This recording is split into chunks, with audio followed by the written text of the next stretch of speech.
the late-night shift dragged on at the quiet diner, the neon sign outside flickering intermittently, casting a dull glow against the window. Zoe Carter wiped down the counter, exhausted but relieved that the night was nearly over. Then, the bell above the door jingled.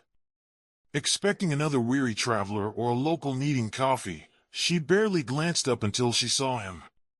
The man who entered carried himself with the air of someone used to power. His tailored suit, perfectly pressed, probably cost more than Zoe made in a year. He scanned the diner with cool precision before settling into a booth by the window, his gaze fixed on the city streets beyond. When Zoe approached, he didn't bother looking at the menu.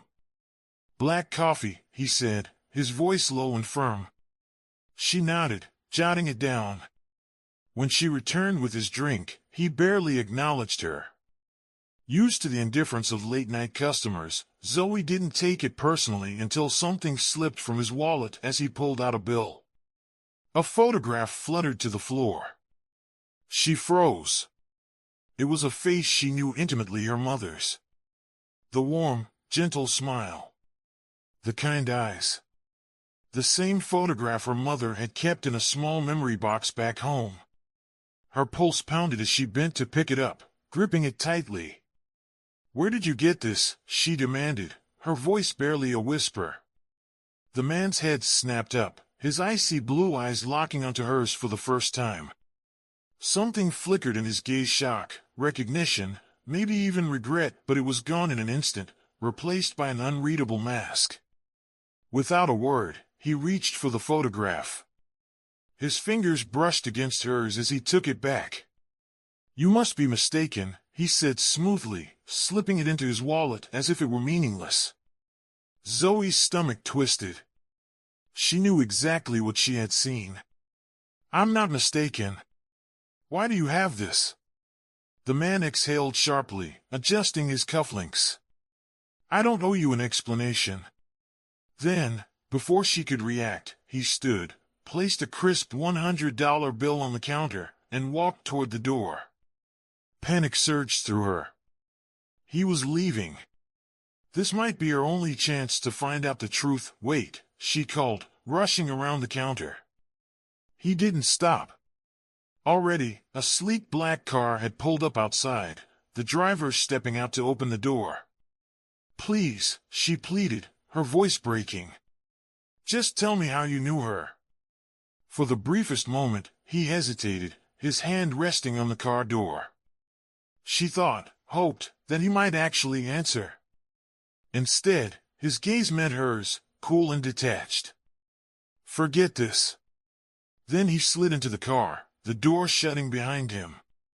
The engine roared to life, and before she could take another step, the vehicle disappeared into the night. Zoe stood frozen on the sidewalk, her breath coming in uneven bursts. A billionaire had just walked into her life and left her with more questions than she could count. Who was he? And why did he have a photograph of her mother? She wasn't letting this go. That night, Zoe didn't sleep. She sat at her tiny kitchen table, laptop open, searching for any clue about the man from the diner. No name, no business card, nothing to go on except his face and the way he had looked at her as if she were an inconvenience. But that photograph changed everything. She started searching for wealthy business moguls, real estate tycoons, and influential CEOs. Dozens of names flooded her screen, none matching his face. Frustration gnawed at her until, just as she was about to give up, she found him, Richard Lawson, CEO of Lawson Global Enterprises. A billionaire real estate magnate with an empire spanning multiple cities. Zoe clicked on his image, her breath hitching. It was him. She scrolled through article after article, but nothing linked him to her mother. No past relationships, no known family ties. Which meant only one thing. He had erased her. Zoe clenched her fists. He had walked into that diner with her mother's photograph and acted as if she had never existed. But Evelyn Carter had meant something. And Zoe was going to find out what. The next morning, Zoe stepped off a bus in front of a towering skyscraper. Lawson Global Enterprises loomed above her, a cold symbol of wealth and power. But she wasn't intimidated. She walked inside, straight to the reception desk. "I need to see Richard Lawson," she said, her voice steady.